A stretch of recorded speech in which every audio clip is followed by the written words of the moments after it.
Ladies and gentlemen, we are back to another edition of 6 for 6 Season 2, Episode 23, ladies and gentlemen. Sorry for the 15-minute delay.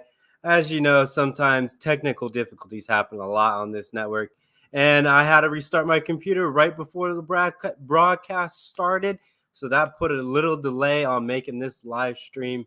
So we're going to make it easy. We're going to give you back, make this really short and sweet and straight to the point to really get you on your night for in the world of sports and all the stuff that's coming up this week. But as you guys know, week 1 of the NFL gets underway. So in 6 for 6, we got some NFL games and 2 college football games into this special. So we got some good stuff going on here in the sports world. And I'm going to give you a quick rundown of the games that we got. It's going to be relatively short and sweet because I don't got any statistics for the NFL this week because it's just the first week 1. I can't compare stats and all that stuff and go into nitty-gritty details. It's just going to be based on what the team looks like currently, what's going to make shift and all that stuff. And we're probably going to end up deciding, who's going to come out on top on this one. So let's get down into business. So let's give you the overall record. So last week, ladies and gentlemen, we went 5-1. We were so close to the perfect 6 for 6, ladies and gentlemen. Getting 6 right, 0 wrong. But hey, we're improving our overall record this season. We're 61, 55, and 2. So we keep getting, these dubs left and right. We're going to be in great position closing out the year. Maybe we'll get to 100. I don't know, but we will wait and see with that, ladies and gentlemen. Not a bad record for this first season that we're keeping track. So we're going to keep progressing to see how this goes, but hopefully maybe we can crack 100 wins, 100 correct pick'ems in this week and in this season. If not, we always got next season to make sure we can get all those sporting events. But as you know, in the summer, it's kind of hard to get events to watch and pick and stuff like that. That's where the number cuts down. But I think we're getting close on the right track right here, ladies and gentlemen. So without further ado, let's get down to business. In the first slot of 6 for 6, the NFL, we got the Browns and Panthers. The game, Baker Mayfield versus his old team. You got to put this on this list. But with that, I know Baker Mayfield did struggle in the preseason. It wasn't pretty. He was throwing turnovers in practice and throwing interceptions. But I know the Browns at the quarterback situation don't have Deshaun Watson. They're really not good in that aspect, but they still have a solid running back core. Still good wide receiver talent, just don't have a quarterback to get the ball. So the Browns are going to rely, I probably would say, heavily on the run game. And I'm going to, feeling how the Browns defense is still healthy, still agile, and we'll still put a lot of pressure on Baker Mayfield and the Carolina Panthers.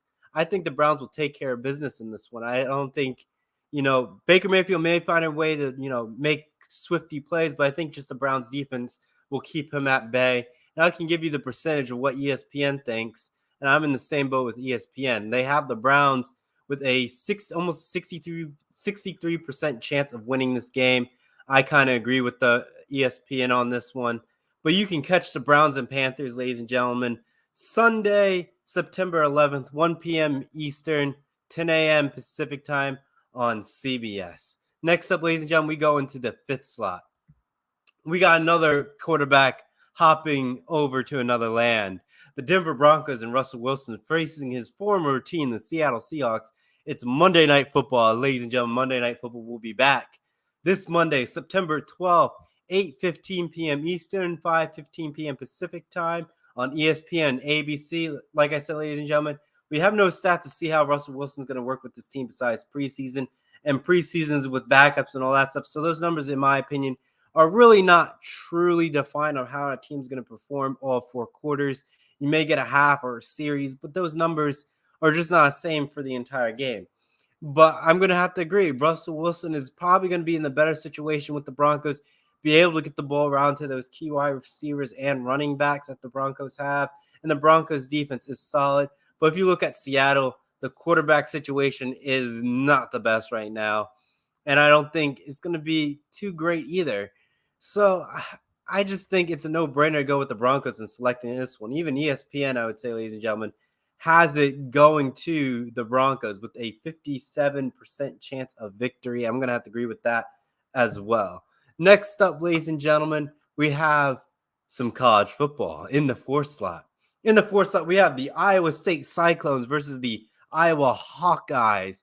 College football Saturday, September 10th, 4 p.m. Eastern, 1 p.m. Pacific time on the Big Ten Network, the home of the Big Ten Conference. But with that, both teams in the college football world are both undefeated. As you know, Iowa's game last week against South Dakota State, boy, their offense did not produce any points. They literally kicked them a field goal and got 2 safeties, and the score was 7-3. Their offense did not do a thing. So with that in mind, I'm leaning more towards Iowa State. Wouldn't be surprised that Iowa comes out in this rivalry game taking care of business. But after seeing that performance, that lackluster performance against South Dakota State, not be able to score on that team, I got to give the edge to Iowa State on this one. I think it's just that team put way more yards. Let's look at total yards that Iowa State had last game. It was 469 yards compared to Iowa's 166. Obviously, it blows miles a portion. Miles. Points per game last game, Iowa State had 42, ladies and gentlemen. I just think this, ladies and gentlemen, you can't put Iowa in the. I feel like Iowa's going to struggle because their offense didn't score up against a team that they should have dominated against, but didn't. I just don't know what to say. Even ESPN has Iowa State winning it with a 58% chance. I have to agree with ESPN. Based on how Iowa performed and only getting safeties and their offense not scoring, yeah, it's a no-brainer. I'm going Iowa State on this one. Next up, we got a big game coming up. We got the number 3 slot, Tennessee versus Pitt. College football, September 10th, 3:30 p.m. Eastern, 12:30 p.m. Pacific time on ABC. Ladies and gentlemen, I think this game is probably going to be better than the Iowa State-Iowa game, but I feel like the Iowa State-Iowa game is going to be defense heavily. This game is going to be here, Tennessee and Pittsburgh, offensive high scoring. But if you look at how the teams performed, Pitt struggled in the first half against West Virginia. I understand Tennessee played against Ball State, and Ball State is not as good as West Virginia. But I think Tennessee is going to be able to move this ball without a problem against Pitt. Because if you look at Pitt's last game, they struggled in the run game. They only got 76 yards rushing. And if you look at Tennessee and Ball State, they had 218 yards rushing. Passing, Pitt could move the ball. They got 308 yards compared to Tennessee's, looking at their last game, 351 total yards. So it's relatively same. They can both move the ball through the air. But it's just like Pitt's defense was giving up a lot of yards rushing and passing. And Tennessee doesn't give up a lot of yards rushing. So it's going to be very solid with the Tennessee rush game to prevent, Pitt from running the ball. So Pitt's going to have to rely on the air, but that's going to make them one-dimensional and kind of make it more in favor of Tennessee to be very versatile in their defense, be able to put different blitzes to create different pressures since they're going to be able to take away the run game since they're already good at it. They have to limit the amount of passes that Keaton Slovis can do with Pitt, and I think Tennessee is going to find a way to get this one on the road at Pitt. I know it's going to start their little trajectory in the SEC, dominating, getting some wins, being ranked number 24 now in the AP polls against Pitt. If they beat Pitt, it's definitely going to move them up in the rankings. Definitely it's going to help the SEC, but at the same time, it's a long way and a long road in the college football season. So a lot of rankings can change this week with depending how teams perform. But Tennessee is going to need this W to improve their ranking. And I, too, think Tennessee is going to get this win. Next up, ladies and gentlemen, we have more NFL. We have the Chiefs and Cardinals September 11th, 4:25 p.m. Eastern, 1:25 p.m. Pacific time on CBS. The Chiefs and Cardinals, you could say this is a potential Super Bowl collision at some point between Kyle Murray and Patrick Mahomes' career. We would love to see it, but I don't think it's going to happen. But I think it's definitely going to get a taste of what could it be a Super Bowl a contending matchup. But, with their overall stuff, with, Tyreek Hill no longer being on the Chiefs, but relying on Travis Kelce a lot, getting the ball through. And the, Cardinals don't have DeAndre Hopkins for the first 6 weeks. So it's going to be very touch and go for these two teams. But ESPN has the Cardinals winning it with 52%. I'm going to select Kansas City Chiefs because I don't think you can really doubt Patrick Mahomes too much. He'll find a way to win, even though he doesn't have Tyreek Hill anymore. But I know you can always count on Travis Kelce in the red zone, old reliable for the Chiefs when they're down and need a touchdown to tie or win the game. So I got the Chiefs coming out in this one. And I think we all know what the game of the week is. Ladies and gentlemen, the game of the week. We got the Bills-Rams, Thursday Night Football, tomorrow, 8:20 p.m. Eastern, 5:20 p.m. Pacific time on NBC. Ladies and gentlemen, to me, this is a Super Bowl matchup. Like I said, like the last one, but this could have been a Super Bowl matchup, but they didn't. If the Bills didn't lose to the Chiefs, that's all I can say. This what could have been what we could have got last year. And literally, ESPN is splitting hairs between the Rams and the Bills. The Rams have a 49.9% chance of victory. The Bills have a 49.6% chance of victory between these two teams. I know the Bills are a little bit of the underdog, but I think the Bills, I would say, are more of the complete team. I know the Rams had the Super Bowl, but the Rams have lost a lot of key players along the way, and people are going to make sure they're going to lock down Cooper Kupp. So it's going to see what Matthew Stafford can do to compensate for Cooper Kupp maybe not getting as many touches because everybody know how good Cooper Kupp is now. So it's definitely going to be something interesting. I know Stephon Diggs and Josh Allen are going to really put some work in with the Bills offense, but this is going to be a classic game to watch. You can't miss it.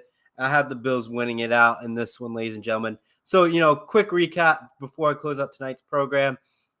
I have the Bills winning this one over the Rams. You can catch this game Thursday, September 8th, 8:20 p.m. Eastern, 5:20 p.m. Pacific time on NBC. But let me do a quick recap, and we'll get back to number one, and we'll close out tonight's program. So in the sixth slot, we got the Browns-Panthers September 11th at 1 p.m. Eastern, 10 a.m. Pacific time on CBS, and I have the Browns winning it. Next up, we have the Broncos and Seahawks Monday Night Football on September 12th, 8:15 p.m. Eastern, 5:15 p.m. Pacific time on ESPN and on ABC, and I have the Broncos winning it.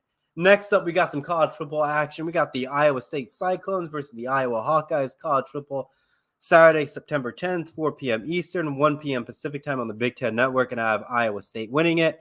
Next up, we have the Tennessee Volunteers, who are number 24 in the nation, versus the Pitt Panthers, who are number 17 in the nation. College football, September 10th, which you can catch this game at 3:30 p.m. Eastern, 12:30 p.m. Pacific time on ABC, and I have Tennessee Volunteers winning it. Next up, we got the Kansas City Chiefs versus the Arizona Cardinals, September 11th at 4:25 p.m. Eastern, 4:25 p.m. Eastern, 1:25 p.m.